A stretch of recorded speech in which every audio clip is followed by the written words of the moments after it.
Hello everyone, how are you all. आज हम लोग पढ़ने वाले हैं क्लास 10th की साइंस की बुक से chapter number 2 acids bases and salts. इस चैप्टर को हम लोग लाइन बाय लाइन क्लियर करने वाले हैं, शॉर्टकट में बिल्कुल भी नहीं पढ़ेंगे, राइट।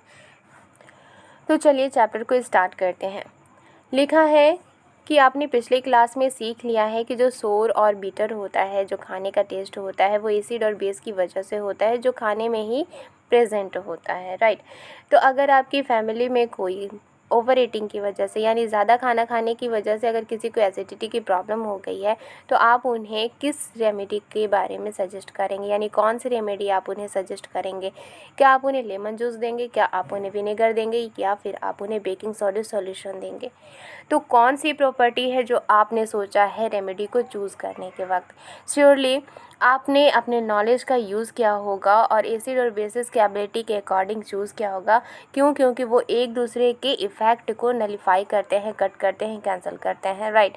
तो यहाँ पर जो रेमेडी अगर दिया जाएगा एसिडिटी के लिए, अगर रेमेडी अगर आपको बोला जाए चूज़ करने के लिए, तो ऑफकोर्स आप बेकिंग सोडा सॉल्यूशन चूज़ करेंगे, क्योंकि बेकिंग सोडा जो है उसका नेचर होता है बेस और वो एसिड के नेचर को कंप्लीट कैंसिल करता है, राइट। आगे लिखा है recall how we tested sour and bitter substances without testing them. याद कीजिए कि हम लोगों ने किस तरह से खट्टा और कड़वा यानी सोर और बीटर सब्सटेंसेस को बिना छके ही टेस्ट किया था, चेक किया था, राइट। आगे लिखा है you already know that acids are sour in taste and change the colour of blue litmus to red. आप जानते हैं कि जो एसिड होता है वो टेस्ट में सोर होता है यानी कि खट्टा होता है, और ये ब्लू लिटमस को रेड में चेंज कर देता है, जबकि जो बेस होता है उसका जो टेस्ट होता है वो बिटर होता है और रेड लिटमस को वो ब्लू में चेंज कर देता है। तो यहाँ पर एसिड और बेस के दो प्रॉपर्टीज़ हमें जानने को मिले। एसिड का पहला प्रॉपर्टी क्या है कि वो टेस्ट में सोर होता है, दूसरी प्रॉपर्टी क्या है कि वो ब्लू लिटमस को रेड में चेंज कर देता है। बेस के दो प्रॉपर्टीज़ हमें जानने को मिले। बेस का पहला प्रॉपर्टी क्या है कि वो टेस्ट में बिटर होता है, और दूसरा प्रॉपर्टी क्या है कि वो रेड लिटमस को ब्लू में चेंज कर देता है। आपको ये क्वेश्चन आ रहा होगा माइंड में कि अगर एसिड को ब्लू लिटमस के कांटेक्ट में लाया जाता है तो उसका चेंज हो जाता है कलर, रेड कलर हो जाता है। अगर एसिड को रेड लिटमस के कांटेक्ट में अगर लाया जाए तो क्या होगा? ऑफकोर्स वो रेड ही रहेगा, उसमें कोई भी चेंजेस नहीं होगी। दूसरा, अगर बेस को रेड लिटमस के कांटेक्ट में लाया जाता है तो उसका कलर हो जाता है ब्लू। अगर ब्लू लिटमस के कांटेक्ट में लाया जाए बेस को तो क्या होगा? ऑफकोर्स वो ब्लू ही रहेगा, उसमें कोई चेंज नहीं होगा, right. Litmus is a natural indicator. Litmus क्या है? एक नेचुरल इंडिकेटर होता है।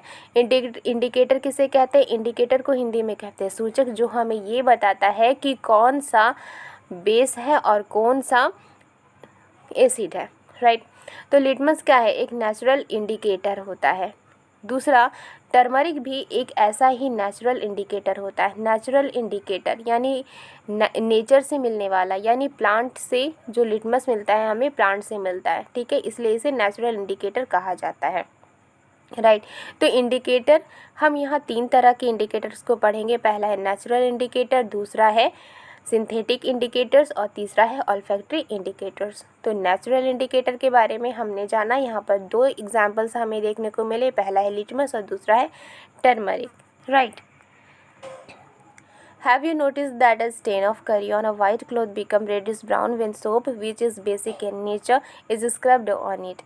क्या आपने कभी नोटिस किया है कि जब आप करी खाते हो उसके जब मसाले कपड़ों में वाइट कपड़ों में लग जाते हैं और जब उनके ऊपर सोप स्क्रब किया जाता है तो उसका जो कलर होता है वो रेडिश ब्राउन हो जाता है, और ये दोबारा से येलो हो जाता है जब उस कपड़े को बार बार कई बार पानी से अगर साफ़ किया जाता है तो वो दोबारा से क्या हो जाता है? येलो हो जाता है। ऐसा क्यों होता है? क्योंकि सोप जो है वो नेचर इसका है बेस का, ठीक है, और इस वजह से ये जो करी होती है उस पर जब स्क्रब किया जाता है तो उसका कलर चेंज हो जाता है, रेडिश ब्राउन हो जाता है, राइट। आगे लिखा है you can also use synthetic indicators. आप सिंथेटिक इंडिकेटर्स का भी यूज़ कर सकते हैं। सिंथेटिक इंडिकेटर्स किसे कहते हैं? जो नेचर से नहीं मिलता हो, यानी जो लैब में मनुष्यों के द्वारा केमिकल का यूज़ करके इंडिकेटर्स बनाया जाता है, उसे कहते हैं सिंथेटिक इंडिकेटर्स। इसमें एग्जाम्पल्स कौन कौन से होंगे? इसमें एग्जाम्पल्स है मिथाइल ऑरेंज एंड फिनोल्फथलीन। और इनका क्या यूज़ किया जाता, किस लिए यूज़ किया जाता है? इन्हें एसिड और बेस को टेस्ट करने के लिए यूज़ किया जाता है, राइट। आगे लिखा है in this chapter we will study the reaction of acids and bases. इस चैप्टर में हम लोग एसिड और बेसिस के रिएक्शन के बारे में पढ़ेंगे कि how acids and bases cancel out each others effect and many more interesting things that we use and see in our day to day life. तो इस चैप्टर में हम लोग क्या पढ़ने वाले हैं? एसिड और बेसिस के रिएक्शन के बारे में पढ़ेंगे और ये भी जानेंगे कि एसिड और बेस जो है वो एक दूसरे के इफ़ेक्ट को कैंसिल करता है। और इसके अलावा बहुत सारी इंटरेस्टिंग चीज़ें भी हम लोग सीखेंगे जो हम लोग अपने डे टू डे लाइफ में देखते हैं और यूज़ करते हैं। यहाँ पर एक बॉक्स दिया गया है, यहाँ पर लिखा है डू यू नो। तो चलिए इसे भी हम लोग पढ़ लेते हैं। इस बॉक्स में लिटमस के बारे में बताया गया है कि आखिर लिटमस होता क्या है। यहाँ लिखा है लिटमस एक सॉल्यूशन है जिसका कलर होता है पर्पल और जो कि लिचन नाम के प्लांट से एक्सट्रैक्ट किया जाता है, निकाला जाता है। ये एक ऐसा प्लांट है जो डिवीज़न थैलोफाइटा से बिलोंग करता है और ये यूज़ किया जाता है कॉमनली इंडिकेटर के रूप में, यानी सूचक के रूप में, जो ये बताता है कि कौन सा सब्सटेंस एसिड है और कौन सा बेस है, राइट। तो जब लिटमस सॉल्यूशन ना तो एसिडिक होता है और ना ही बेसिक होता है तब इसका कलर पर्पल होता है। इसके अलावा और भी बहुत सारे नेचुरल मटेरियल्स हैं, नेचुरल इंडिकेटर्स हैं, जैसे कि हो गए रेड कैबेज लीव्स हो गए, टर्मरिक हो गए, coloured petals of some flowers यानी कुछ फूलों की जो कलरफुल पंखुड़ियाँ हैं वो हो गई, जिसमें एग्जाम्पल्स के रूप में आते हैं हाइड्रेंजिया, पिटूनिया और जुरेनियम, राइट। और which indicate the presence of acid और बेस इन अ सॉल्यूशन, जो कि हमें किसी भी सॉल्यूशन में एसिड और बेस के प्रेजेंस को इंडिकेट करते हैं, right. These are called acid base indicators और समटाइम्स सिंपली इंडिकेटर्स। ये क्या कहे जाते हैं? एसिड बेस इंडिकेटर्स कहे जाते हैं और कभी कभी ये सिंपली इंडिकेटर्स भी कहे जाते हैं। यहाँ पर लिखा है, एक क्वेश्चन दिया गया है, इसे भी हम लोग पढ़ लेते हैं। You have been provided with 3 test tube. आपको 3 टेस्ट ट्यूब दिए गए हैं, उनमें से एक में डिस्टिल्ड वाटर है। डिस्टिल्ड वाटर किसे कहते हैं? डिस्टिल्ड वाटर कहते हैं अगर किसी भी अगर वाटर को बॉयल किया जाता है और जब वो भाप बन करके भाप बनता है तो उस भाप को दूसरे कंटेनर में कलेक्ट किया जाता है और जब दोबारा से वो पानी बन जाती है तो उसमें कोई भी इम्प्योरिटीज़ नहीं होती है, प्यूरिफाई वाटर होती है, जिसे कहा जाता है डिस्टिल्ड वाटर, राइट। और दो जो अलग से टेस्ट ट्यूब है उनमें से एक में है एसिडिक सॉल्यूशन और दूसरे में है basic solution respectively. If you are given only red litmus paper, अगर सिर्फ आपको रेड लिटमस पेपर दे दिया जाए, how will you identify the contents of each test tube. तो किस तरह से आप आइडेंटिफाई करेंगे कंटेंट्स को हर एक टेस्ट ट्यूब की, राइट।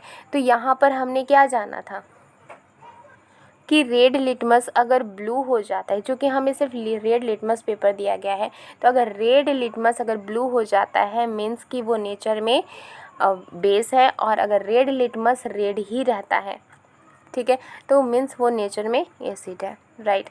यहाँ पर दिया गया है understanding the chemical properties of acid and base. तो एसिड एंड बेस के केमिकल प्रॉपर्टीज़ को समझने के लिए यहाँ पर कुछ एक्टिविटी दिए गए हैं, इन्हें भी हम लोग पढ़ लेते हैं। लिखा है acids and bases in the laboratory. Activity 2.1 में लिखा है कलेक्ट कीजिए इन सभी सॉल्यूशन को अपने साइंस के लैबोरेटरी से। पहला है हाइड्रोक्लोरिक एसिड लीजिए जिसका फार्मूला होता है HCl। उसके बाद है सल्फ्यूरिक एसिड जिसका फार्मूला होता है H2SO4, nitric acid, acetic acid, sodium hydroxide, calcium hydroxide, potassium hydroxide, magnesium hydroxide and ammonium hydroxide. ये नाम भी आपको याद रखने हैं और साथ साथ में इनके फार्मूला को भी याद रख लेना है, राइट। अब लिखा है कि put a drop of each of the above solution on a watch glass 1 by 1 and a test with the drop of the indicator shown in table 2.1। अब आपको इन सभी सॉल्यूशन को, हर एक सॉल्यूशन को वॉच ग्लास में 1 by 1 करके एक drop लेना है, ठीक है, और उसके बाद इंडिकेटर्स का एक ड्रॉप लेना है और उसको दिखाना है टेबल 2.1 में।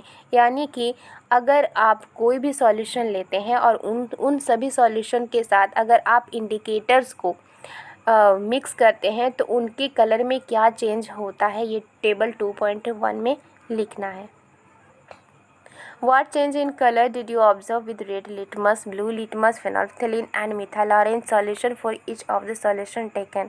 तो आप कौन सा कलर चेंज देखते हैं क्या अगर जब आपने ऑब्ज़र्व किया तो आप कौन सा कलर चेंज देखते हैं। अगर रेड लिटमस के साथ क्या हुआ, ब्लू लिटमस के साथ फेनोल्फथलीन यूज़ किया तो कौन सा किस तरह का कलर चेंज हो गया। मिथाइल ऑरेंज अगर आपने हर किसी सॉल्यूशन में यूज़ किया तो उनका कलर किस तरह से चेंज हुआ, राइट। इस तरह से आपको हर एक सॉल्यूशन को लेना है, उसमें एक एक करके 1 बाय 1 करके आपको इंडिकेटर्स डालनी है, एक एक ड्रॉप करके, और उसके बाद आपको चेक करना है कि उनके कलर में क्या चेंज हुआ है, राइट। इसके बाद tabulate your observation in table 2.1। इसके बाद आपके अपने ऑब्जर्वेशन को टेबल 2.1 में आपको लिखना है। ये जो एक्टिविटी है, इस एक्टिविटी की जो सॉल्यूशन है मैं नेक्स्ट क्लास में कंप्लीट करने की कोशिश करूँगी, क्योंकि इस क्लास में अभी पॉसिबल नहीं है। इस वजह से मैं अलग से इस पर एक वीडियो बनाकर इस टेबल को कंप्लीट करूँगी, राइट। यहाँ लिखा है this indicators tell us whether substance is acidic और basic by change in colour. ये इंडिकेटर्स जो हैं, जो हमें बताया गया था, जैसे कि यहाँ पर लिखा गया था कि फेनोल्फथलीन लीजिए, मिथाइल ऑरेंज लीजिए, फेनोल्फथलीन लीजिए, रेड लिटमस, ब्लू लिटमस, ये जितने भी सारे इंडिकेटर्स हैं वो हमें क्या बताते हैं, वो हमें बताते हैं कि जो सब्सटेंस है हमारे पास वो एसिडिक है या बेसिक है, ठीक है। किस तरह से समझ में आता है, क्योंकि वो अपना कलर जो है वो चेंज करते हैं, right. There are some substances whose odour change in acidic और बेसिक मीडिया। ऐसे कुछ सब्सटेंस होते हैं जिनकी जो गंध होती है, जो खुशबू होती है, जो गंध होती है, वो एसिडिक और बेसिक मीडिया में चेंज होती है। These are called olfactory indicators, और इन्हें क्या कहा जाता है, ओल्फैक्टरी इंडिकेटर्स कहा जाता है। Let us try out some of these indicators. तो चलिए कुछ इंडिकेटर्स को हम लोग ट्राई करते हैं। तो यहाँ पर इंडिकेटर्स हमने कितने तरह के पढ़े। पहला था नेचुरल इंडिकेटर्स, जो हमें प्लांट से मिलता है, इसके एग्जांपल्स थे लिटमस एंड टर्मरिक। दूसरा था सिंथेटिक इंडिकेटर्स, जो हमें केमिकल से मिलता है, यानी कि जो लैब में मैन के द्वारा, मनुष्यों के द्वारा जो केमिकल के यूज़ करके बनता है, उसे सिंथेटिक इंडिकेटर्स कहते हैं। इसके जो एग्जांपल्स दो है, वो है मिथाइल ऑरेंज और दूसरा है फेनोल्फथलीन, राइट। और तीसरा होता है ऑल्फैक्टरी इंडिकेटर्स, ठीक है। ये क्या होता है, जो एसिडिक और बेसिक मीडिया के कांटेक्ट में आने पर इनका जो गंध होता है, जो ऑर्डर होता है, वो चेंज हो जाता है, राइट। तो आज के लिए बस इतना ही। नेक्स्ट क्लास में हम लोग एक्टिविटी 2.2 से स्टार्ट करेंगे। अगर आपको वीडियो पसंद आई है, समझ में आई है इस चैप्टर को, तो आज का क्लास समझ में आया है तो लाइक, शेयर एंड सब्सक्राइब करना मत भूलिएगा। हम मिलती हूँ नेक्स्ट वीडियो में एक्टिविटी 2.2 से। Thank you.